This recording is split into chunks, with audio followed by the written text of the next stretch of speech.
And I'm going to take you back to the asl of the Arab, the foundation, the source of the Arab. Now, as you guys know, Muhammad ibn Abdullah ibn Abdul Muttalib ibn Hashim, Hashim min Quraysh, wa Quraysh min al-Arab, wal Arab min dhurriyyati Ismail. This is the lineage of the Prophet Muhammad sallallahu alayhi wasallam, and it goes all back to Ismail alayhi salam, which is one of the prophets. Now, the story goes that in the ark of Noah, as they say in English, there was 80 people in there.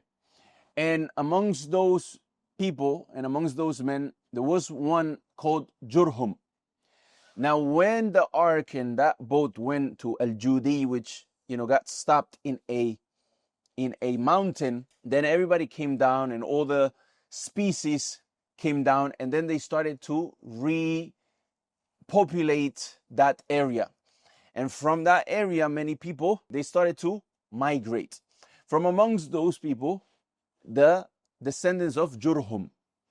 Now, the descendants of Jurhum, they came from that area which was around Yemen and so on, and they came around the Arabic Peninsula, which in this case we're talking about Mecca. Now, Ismail, in a long hadith in Sahih al-Bukhari, is explained as the hadith says, عن ابن آنس رضي الله عنه في حديث طويل: وشب الغلام وتعلم العربية منهم وأنفسهم وأعجبهم حين شب فلما أدرك زوجوه امرأة منهم. That Ismail alayhi salam, he grew up amongst these people that made hijrah from amongst those tribes of the Arab. They came towards Mecca, where now Ismail was with his mom, and then he went ahead and learned Arabic from them, the Jurhum tribe, who had migrated towards where Ismail was at, and they admired him as he grew older. So when he reached maturity, they married him to a woman from among them, i.e. he got married to an Arab woman.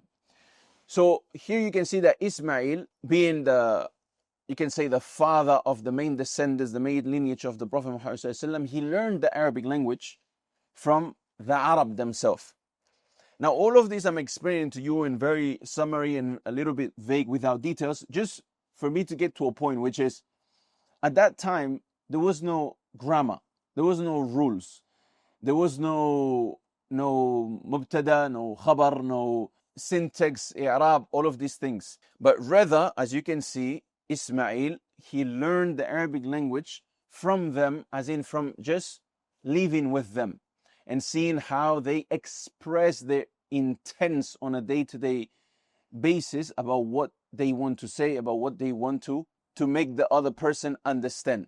And this is why likewise it was reported in Al-Mustadrak ala As-Sahihain, which is a book on hadith, that Burayd ibn Husayb radiallahu anhu, he said within the explanation of bilisanin Arabiyyin mubin, which is an ayah in the Quran, he said, meaning bilisan Jurhum, with the language of Jurhum, of that tribe that Ismail alayhi salam learned Arabic from. So going back to our rule, you always start with vocabulary. When Ismail alayhi salam, he learned the Arabic language from Jurhum, from this tribe of people, at that time it wasn't written, it was spoken.